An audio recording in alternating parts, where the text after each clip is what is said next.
빨리 오게 되기를 간절히 바랍니다. 제가 금요일날 저번 주 금요일날 순서를 준비하면서 우리 학생들한테 인터뷰들을 이렇게 받았는데 우리 학생들이 가장 큰 고민이 무엇인가라는 것을 하나 알게 되었습니다. 뭐 모든 학생들이 또 모든 과목에 다 고충을 느끼고 있겠지만은 그 중에서도 가장 고민을 하고 어렵게 느끼는 과목이 있는데 바로 수학이었습니다. 수학이 가장 큰 고민이어서 대부분 이 수학 때문에 우울해하거나 혹은 걱정하거나 또는 밤늦게까지 학원을 다니면서 공부를 하고 하는 일들을 한다고 이야기해 주었습니다. 그래서 학생들한테 좀 위로라도 해줄까 해서 위로할 말이 있을까 해서 인터넷을 좀 뒤져봤어요. 그랬더니 우리나라 학생들이 수학을 매우 잘한다고 하는 어떤 조사 자료와 신문 기사가 있어서 한번 살펴보았습니다. 한국 학생들 수학, 과학 성적이 높다 이런 얘기입니다. 그러면서 한 표가 제시되었는데요. 여기 보니까 수학 성적에 대해서 이렇게 말하는데요. 수학 성적이 어떻습니까? 한국이 1등이에요. 세계 1등입니다. 세계 35개국을 대상으로 했는데 그 안에는 미국도 있고요. 뭐 인도도 있고 뭐 일본도 있고 여러 나라가 있는데 그 중에 1등이 누굽니까? 한국이에요. 한국 학생들이 얼마나 수학을 잘하는지 이렇게 이야기하고 있습니다. 게다가 옥스퍼드 수학과 김민영 교수라는 분이 이렇게 말을 했어요. 한국의 수포자, 그러니까 수학을 포기한 자, 수학이 너무 어려우니까 학생들이 포기해버리잖아요. 고등학교, 중학교 때. 근데 그들이 누구보다 미국의 우수한 학생들보다 수학 실력이 뛰어나다 이런 말을 했다고 하는 것입니다. 그러니까 한국에서 수학 성적이 반에서 꼴찌라도 미국 가면 어떻게 해요? 제가 봤을 때는 뭐 중위권에는 들지 않는가 뭐 이런 말에 따르면 그렇지 않은가 싶습니다. 물론 과장이 있겠죠, 그렇죠? 학생들 용기 얻으라고 과장을 섞어서 얘기한 말일 것입니다. 이 말만 듣고 여러분들 아이들 데리고 미국으로 가셔서 수학 잘하겠지라고 기대하시면 절대 안 됩니다. 어쨌든 참 위로가 되는 말입니다. 혹시 자녀의 수학 성적 때문에 혹은 본인의 수학 성적 때문에 고민하고 또 괴로워하시는 분이 있다면 걱정하지 마십시오. 미국 가면 우수한 학생들보다 더 뛰어난 성적이 이미 돼 있다고 하는 말이 여기 있습니다. 제가 이 성적을 이 표를 좀 자세히 지켜봤어요. 과연 이걸 친구들한테 잘할 수 있다, 뭐 이런 용기를 주는 걸로 사용할 수 있을까? 그랬더니 굉장히 제 마음에 부담이 되고 또 슬픈 현실이다라는 걸 좀 깨닫게 되었습니다. 이 표에 대단히 특별한 게 뭐냐면 성적만 조사한 게 아니라 그 옆에 뭐도 있어요? 흥미도도 같이 있어요. 근데 이 흥미도가 뭐냐면 학생들이 자신의 인생에 있어서 수학이 얼마나 필요한지에 대해서 생각하고 또 그 수학에 대해서 이제 관심이 있는지에 대해 조사한 내용입니다. 어떻습니까? 흥미도에 28위, 35개의 나라 중에 28위인데요. 거의 꼴찌입니다. 그렇죠? 성적은 1등인데 뭐는 꼴찌예요? 흥미도가 꼴찌예요. 여러분 이게 무엇을 말하는 것일까요? 한국 학생들이 수학에는 사실 관심이 없다라는 것을 말해주고 있습니다. 관심이 없으면 성적도 나빠야 되는데 어떻게 됐어요? 관심은 없는데 성적은 높아요. 그것은 무슨 뜻인가? 학생들이 원래 낼 수 있는 성적이 이만큼인데 뒤에서 밀고 앞에서 끌어서 어떻게 그들의 성적이 어디까지 왔다는 거예요? 1등의 자리까지 왔다는 것입니다. 억지로 어떻게 끌고 와서 만든 1등. 여러분 전 세계에서 수학에 대한 흥미가 가장 꼴찌인데 그 학생들을 전 세계 학업 성취율 1등까지 끌어올리려면 그 과정에서 얼마나 격렬하고 또 얼마나 혼란이고 얼마나 눈물과 콧물이 흐르는 그러한 상황이었겠습니까? 여러분 그런데 저는 이 그래프를 보면서 한 가지 생각을 해보았습니다. 만약 신앙에 대해서 이러한 그래프를 만들면 어떻게 될까?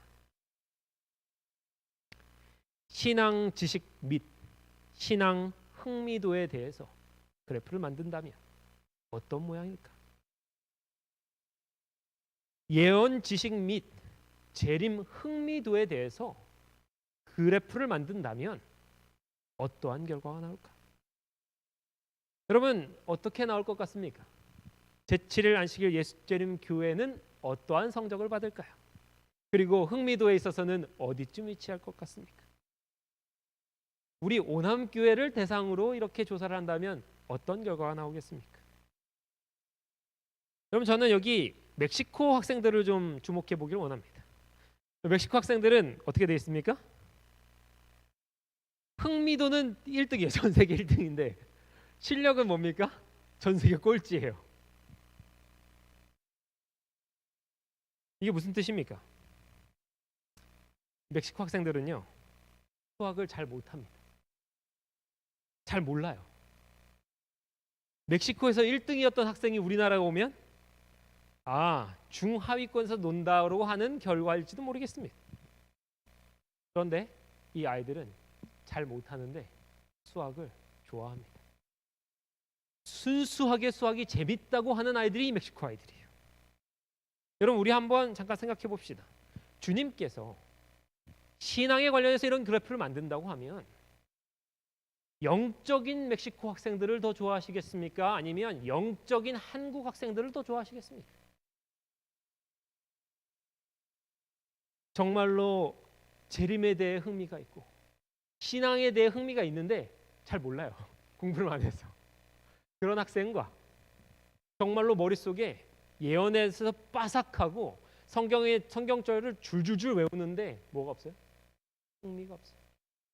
여러분은 어떤 자리에 위치에 있으십니까? 물론 저는 우리 오남교회 성도들에게 이런 조사를 하면 성적도 1등이고 흥미도도 1등인 것을 확신합니다. 그렇죠? 여러분 맞습니까? 예, 맞습니다. 여러분 이 시간 말씀을 통하여 우리들의 부족한 영적인 지식도 1등이 되고 또 우리의 혹 신앙의 흥미도, 재림의 흥미도, 이 관심에 대해서도 다시 한번 우리의 신앙의 1등이 되는 그러한 시간이 되시기를 간절히 바랍니다. 여러분 오늘 본문을 살펴보면 요한이 실수를 하는 장면이 나옵니다. 함께 오늘 본문을 좀 읽어보겠습니다. 계시록 22장 8절 9절입니다. 제가 읽도록 하겠습니다. 이것들을 보고 들은 자는 나 요한이니 내가 듣고 볼 때에 이 일을 내게 보이던 천사의 발 앞에 경배하려고 엎드렸더니 그가 내게 말하기를 나는 너와 내 형제 선지자들과 또 이 두루마리의 말을 지키는 자들과 함께 된 종이니 그리하지 말고 하나님께 경배하라 하더라. 여러분 이 장면은 이제 요한계시록 22장 우리가 지난번에 나누었던 1절에서 5절 이후의 장면입니다.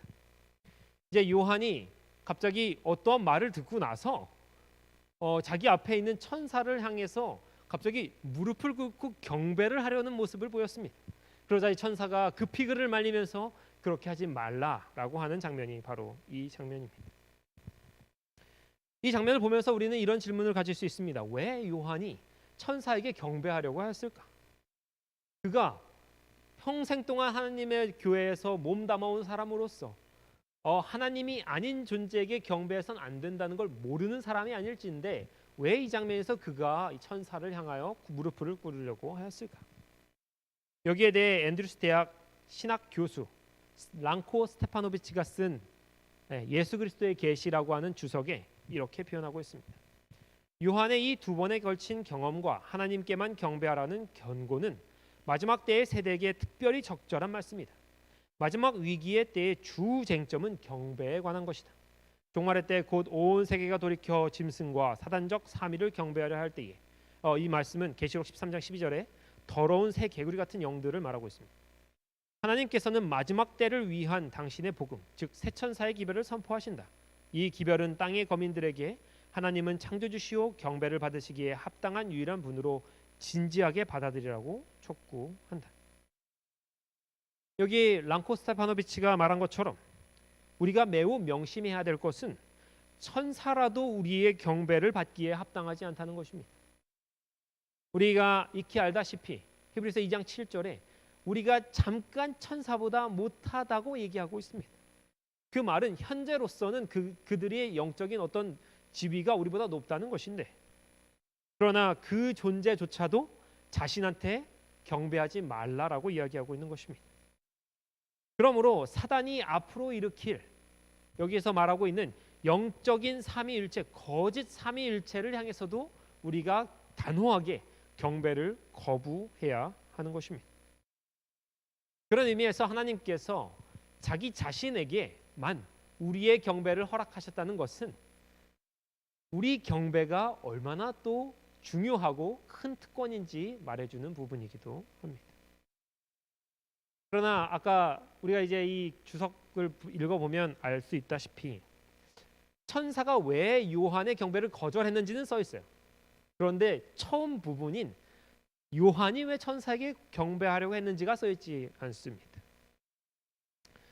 그래서 우리가 다시 한번 첫 번째 질문으로 돌아가서 왜 오늘 본문에 나오는 요한은 천사에게 경배를 하려고 했는가? 다시 한번 좀 살펴보겠습니다. 여기 바로 이 8절 9절의 앞절에 나온 7절을 좀 살펴보겠습니다. 이렇게 말합니다. 보라, 내가 속히 오리니 이 두루마리의 예언의 말씀을 지키는 자는 복이 있으리라 하더라. 요한은 이 말을 듣고 어떻게 했냐면 무언가 깨닫고 나서 천사에게 무릎을 꿇으려고 했습니다. 여러분 혹시 지금 이 시간 성경책을 좀 갖고 계십니까? 성경책? 예, 성경책을 잠깐 펴보시면 혹시 그 성경책이 예수님의 말씀에만 특별히 다른 색깔을 부여해서 혹은 갈색이나 파란색을 부여해서 예수님의 말씀과 다른 말씀을 구분하고 있는 성경책입니까? 제 성경책은 이렇게 되어 있습니다. 자세히 보시면 여기 갈색과 검은색이 있는데요. 잘 안 보이실 것 같습니다. 네. 어쨌든 예수님의 말씀은 갈색으로 표현하고 아닌 것은 이제 검은색으로 표현하는 게 이제 성경인데요. 여러분께서 그 성경을 가지고 계시록 1장부터 3장을 보시면 매우 많은 부분이 검은색과 갈색으로 알록달록하게 되어 있는 것을 볼 수 있습니다. 계시록 1장부터 3장까지는 무슨 내용이 있냐면 예수님께서 직접 요한에게 나타나셔서 7 교회에 대한 편지를 말씀하시는데 어떻게 하세요? 직접 자신의 입으로 말씀을 하세요. 그러면서 그 내용이 매우 많은 경우에 이렇게 표현되고 있습니다. 계시록 1장의 3절에 예수님은 이렇게 말합니다. 나는 처음이요 마지막이니 내가 내 행위와 수고와 내 인내를 알고 내가 내 환난과 궁핍을 알거니와 1인칭으로 자신을 묘사합니다. 그런데 이제 그 성경책을 좀만 더 넘겨보시면 4장부터 21장까지 쭉 넘겨보시면 쉽게 아실 수 있는 게 전부 까만색입니다. 글자 색깔이. 무슨 뜻입니까? 4장부터 21장에는 예수님 직접 말씀하신 게 없어요. 거기에는 천사나 혹은 요한이 제3자의 입장에서 예수님을 바라보는 장면들밖에 없습니다. 그래서 계속 무슨 말만 나오냐면 예수님에 대해서 그 혹은 어린 양 혹은 사람의 아들과 같은 이라고 예수님을 지칭하면서 표현합니다. 어쨌든 요한이 처음에 이 이상을 보기 시작할 때 예수님을 직접 만났어요. 그리고 나서 3장이 끝나고 나서 예수님을 다시 만날 기회가 없이 계속해서 이상을 보게 됩니다. 그러다가 22장에 가서 천사의 말을 딱 듣는데 천사가 뭐라고 말하고 있냐면 22장 7절 뭐라고 말하고 있습니까? 보라, 내가 속히 오리니. 1인칭으로 말씀하시는 예수님의 말씀을 들은 것입니다. 그러자 요한이 1장에서 3장까지 표현했던 예수님을 자신을 표현하는 내가라고 하는 1인칭이 다시 한번 등장하니까 요한이 뭐 한 거예요? 착각한 거예요. 이 천사가 아까 1장에서 3장에 나왔던 예수님인가 보다 하고서 이 천사에게 대하여 무릎을 꿇으려고 했던 것입니다.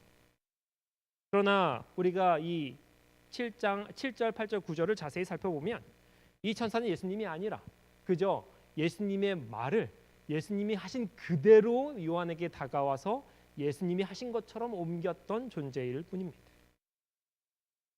그럼 여기 부분에서 이해를 하시고 다음으로 넘어가겠습니다.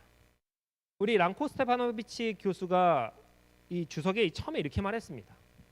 요한의 몇 번이요? 이 두 번에 걸친 경험과 하나님께만 경배하라는 권고는 이렇게 말하고 있습니다. 그러니까 여기서 말하는 게 뭐냐 하면 계시록 22장에서 요한이 천사를 향하여 경배하려고 하였는데 그 경배가 마지막이 아니었고 처음도 아니었다는 말입니다. 요한이 천사를 향하여 경배하려고 했던 적이 한 번 더 있는데요. 그것이 언제였냐면 계시록 19장 10절에 있었습니다. 이렇게 말합니다. 내가 그 발 앞에 엎드려 경배하려 하니 그가 나에게 말하기를 나는 너와 및 예수의 증언을 받은 내 형제들과 같이 된 종이니 삼가 그러하지 말고 오직 하나님께 경배하라. 예수의 증언은 예수의 영이라 하니라. 여러분 아마 이 말씀 많이 들어보셨을 것입니다. 그렇죠? 그러나 오늘 저는 이 앞부분을 좀 주목하기 원합니다. 내가 그 발 앞에 엎드려 경배하려 하니. 그러니까 22장에서 봤던 요한의 실수는 처음이 아니었습니다. 그렇죠? 두 번째였고 처음 실수는 여기서 나왔어요. 우리가 아까 22장에서 요한이 왜 실수했는지는 알 수 있었습니다. 그가 천사의 말 딱 들었는데 뭐라고 말해요? 내가라고 말하니까 당연히 이 존재가 예수님인가 보구나 생각했던 것입니다. 그러면 여기도 무언가 오해할 만한 소지가 있었을까? 바로 앞절입니다. 천사가 내게 말하기를 기록하라. 어린 양의 혼인잔치에 청함을 받은 자들은 복이 있도다 하고 또 내게 말하되 이것은 하나님의 참되신 말씀이라 하기로.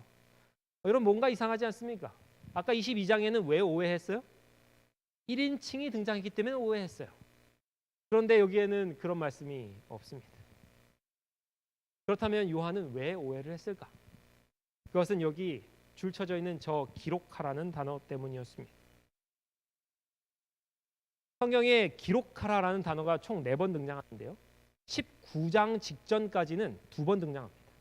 그 2번이 오늘 여기에 소개되어 있는 1장과 14장에 나옵니다. 제가 읽어보겠습니다. 그러므로 내가 본 것과 지금 있는 일과 장차 된 일을 뭐하라? 기록하라.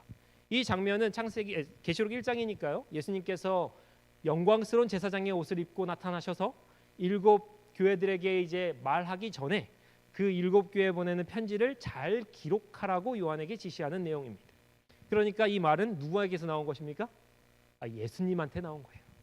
14장을 보겠습니다. 또 내가 들으니 하늘에서 음성이 나서 이르되 기록하라 이렇게 말했어요. 이번에 기록하라는 말은 누가 한 말입니까? 역시 하늘에서 음성이 나서 하나님이거나 혹은 예수 그리스도의 음성일 수 있습니다.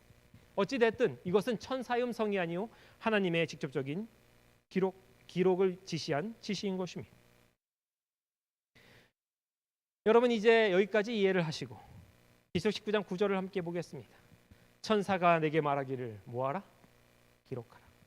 요한이 지금까지 계시록 1장이 시작된 이후로부터 기록하라는 말은 누구만 했어요? 요한에게?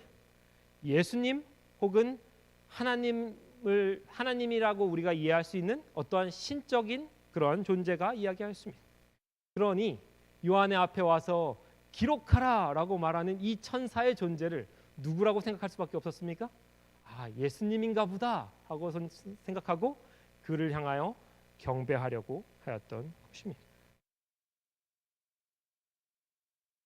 여러분 저는 이 2번의 요한의 실수 또 요한이 천사를 예수 그리스도 혹은 하나님으로 알고 경배하려고 하였던 이 2번의 장면에서 무엇을 말하려고 하는가?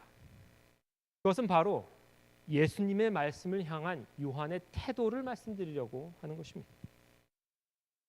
요한은 어떤 사람인가? 지금 계시가 1장부터 시작해서 거의 마칠 때까지 요한은 예수님의 말씀을 매우 귀담아 듣고 그 작은 것 하나까지도 놓치지 않으려고 노력한 사람이었어요. 여러분 만약 예수님의 말씀을 요한이 대충 들었다면 2번씩이나 이런 실수를 할 수 있었을까요? 이런 실수를 하려면 이 사람이 어떠해야 되는가? 들은 말씀 하나하나를 매우 깊이 곱씹어야 가능합니다. 예수님이 뭐라고 하셨는지 자세히 들어야 가능한 것입니다. 내용을 넘어서서 이 말씀이 어디서 들려왔는지, 이전에 어디서 내가 들었는지 이 단어 하나하나를 정확하게 기억하고 있어야 하는 것입니다. 이 말 아까 예수님께서 하셨는데 다시 이 말이 들려오는 걸 보니 이분이 예수님인가 보다. 이 말 아까 어디서 들었는데 이 사람이 또 다시 반복하고 있는 걸 보니 이 사람이 예수님인가 보다. 이렇게 요한이 실수한 것이죠. 만약 요한이 하늘의 영광에 그 금빛 찬란한 그 금도성에 정신이 나가 있고 넋이 나가 있었다면 그는 이러한 실수를 하지 못했을 것입니다. 오히려 그런 영광의 광경 중에도 예수님께서 어디 가셨지? 아까 나에게 말씀하신 그 예수님의 음성을 내가 다시 한번 듣기 원한다 라고 하는 그러한 생각, 그러한 소망이 없었다면 그는 이 장면에서 그냥 넘겼을 것이겠습니다. 여러분, 저는 여러분들에게 이런 질문을 좀 하고 싶습니다. 여러분, 우리도 이런 실수를 할 수 있을까요? 여러분, 우리도 이런 착각을 할 수 있겠습니까? 이런 실수와 이런 착각은 하나님의 말씀에 정말로 주의를 기울여서 그 단어 하나하나의 의미를 곱씹고 곱씹는 자만이 할 수 있는 실수입니다. 제7일 안식일 예수 재림교회가 예언 해석에 대해 시험을 본다면 월등히 다른 교파를 앞설 것입니다. 아마도 우리 교회의 꼴찌가 다른 교회의 1등을 넘어서게 될지도 모르겠습니다. 30년 신앙한 장로교인보다 1년 신앙한 우리 교회의 교인이 다니엘과 요한계시록에 대해서 더 잘 꿰뚫고 있을지 모르겠습니다. 그러나 요한과 같이 말씀을 사모하는 열심이나 하늘의 삶에 대한 관심이나 그 나라의 한 사람이라도 더 데리고 들어가려는 열정, 그것도 1등인지는 다시 한번 우리가 생각해 보아야 하는 것입니다. 여러분, 오늘 처음에 보여줬던 이 표는 우리들에게 매우 중요한 사실을 알려주고 있습니다. 여러분, 실력이 꼴찌일 때 성적도 꼴찌면 당연한 것입니다. 그렇죠? 성적도 관심도도 꼴찌인데 성적도 꼴찌인 건 당연한 거예요. 관심이 없으니까 뭐 한 겁니까? 성적도 낮은 것입니다. 실력이 꼴찌인데 성적이 꼴찌인데 관심도가 1등이면 뭡니까? 그것은 그래도 인정해 줄 만하고 또 장하다고 할 수 있는 부분입니다. 잘 못하지만 뭐 하는 거예요? 잘 하고 싶어 하는 거니까. 그런데 실력이 1등인데 관심도가 꼴찌면요, 여러분, 문제가 매우 심각합니다. 만약 예수 그리스도 성경에 대해서 빠삭하게 알고 있는 사람이 하늘에 대해서 관심이 없다면 여러분, 이것은 매우 큰 문제가 아닐 수 없는 것입니다. 여러분, 요한에 대해서 우리가 잠시 다시 한번 기억을 돌이켜 보도록 하겠습니다. 여러분, 요한은 예수님을 정말로 사랑하는 그러한 제자 중 한 명이었습니다. 예수님에게서 그에게 예수님보다 중요한 것은 아무것도 없었습니다. 그가 얼마나 열렬한 예수님의 추종자였는지 예수님께서 십자가에 못 박혀 돌아가시는 순간까지도 그 자리를 떠나려고 하지 않았습니다. 사실 요한이 서 있었던 그 자리는 베드로가 죽을까 봐 무서워 도망간 자리였고, 또 마가 요한이 이불을 뒤집어 쓰고 어떻게든 따라가 보려고 하다가 겁이 나서 빨가벗은 채로 도망갔던 그 자리입니다. 그런데 요한만이 그 자리에서 예수님의 말씀을 들었어요. 그뿐만이 아니죠. 지난 안식일 설교 말씀의 본문에서 예수님을 가장 먼저 알아차린 제자 누구였습니까? 요한이었습니다. 요한복음 21장 5절에서 7절을 읽겠습니다. 예수께서 이르시되 얘들아 너희에게 고기가 있느냐? 대답하되 없나이다. 이르시되 그물을 배 오른편에 던지라. 그리하면 잡으리라 하시니 이에 던졌더니 물고기가 많아 그물을 들 수 없더라. 예수께서 사랑하시는 그 제자가 베드로에게 이르되 주님이시라 하니 시몬 베드로가 벗고 있다가 주님이라 하는 말을 듣고 겉옷을 두른 후에 바다로 뛰어내리니라. 우리가 예수님께서 부활하신 그 모습이 어떠했는지, 그 음성이 어떠했는지 자세히는 알 수 없습니다. 그러나 오늘 이 장면과 또 엠마오의 길 사건, 그리고 무덤에서 마리아에게 처음 나타나셨을 때를 생각해 보면 예수님의 모습과 목소리가 이전과는 조금 다른 부분이 있었다고 생각할 수 있습니다. 마리아는 예수님께서 바로 앞에 서서 말씀하시는데 그 목소리와 그 모습을 알아채지 못했습니다. 보통 이제 남성은 이런 것들을 알아채는데 좀 느리다고 많이들 합니다. 그렇죠? 예. 그런데 마리아는 여성이었는데 불구하고 그 예수님의 목소리, 예수님의 모습을 전혀 알아보지 못했어요.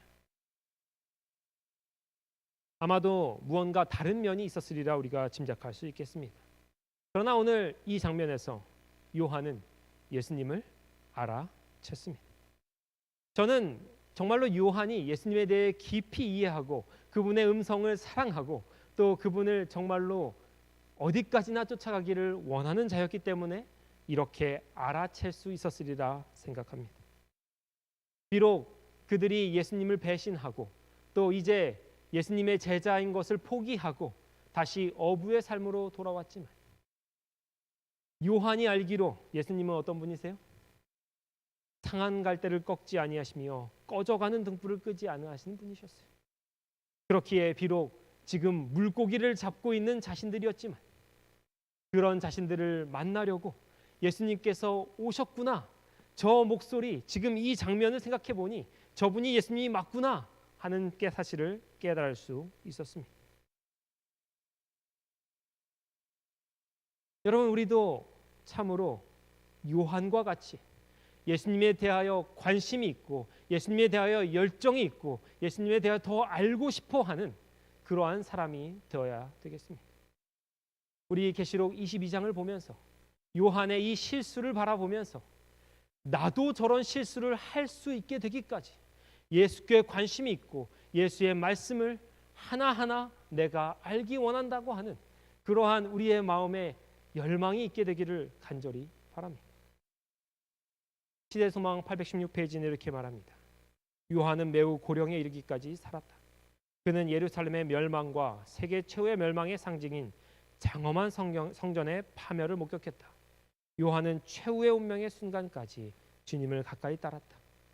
교회에 보내는 요한의 증언의 요지는 사랑하는 자들아 우리가 서로 사랑하자. 사랑 안에 거하는 자는 하나님 안에 거하고 하나님도 그 안에 거하시느니라는 말이었다. 그가 죽는 순간까지 예수님께서 반복하셨을 말, 여기에 있었더라면 예수님께서 하셨을 말을 그의 입으로 다시 한번 반복하였습니다. 여러분, 이제 예수 그리스도의 재림을 맞이하기 위하여 준비하는 저와 여러분의 모습은 어떠해야 할까요?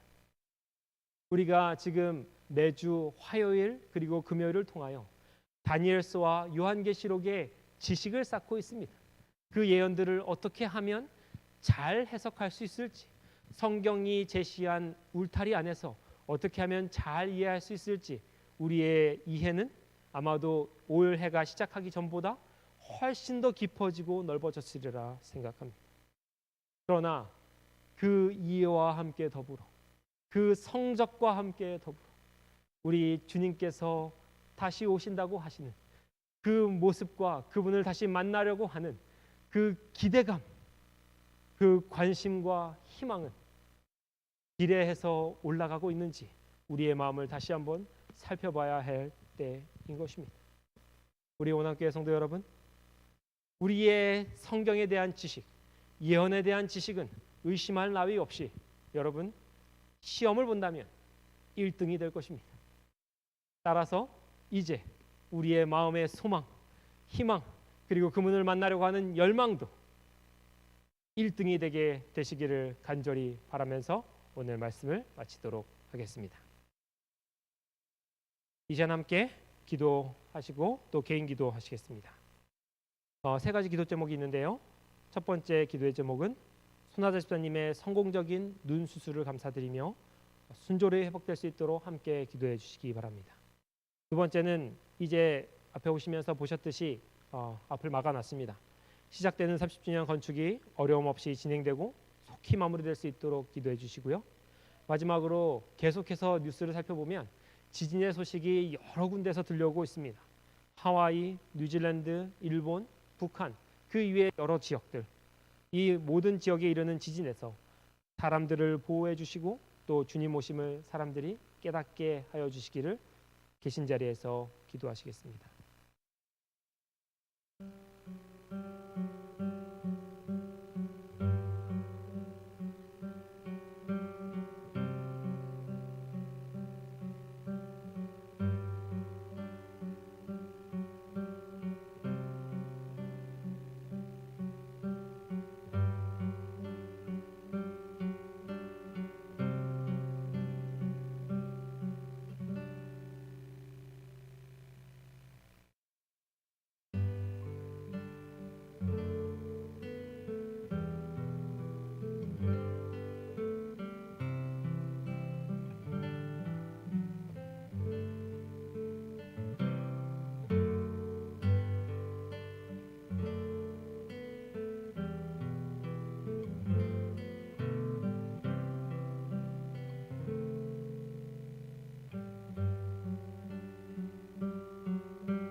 함께 기도하시겠습니다.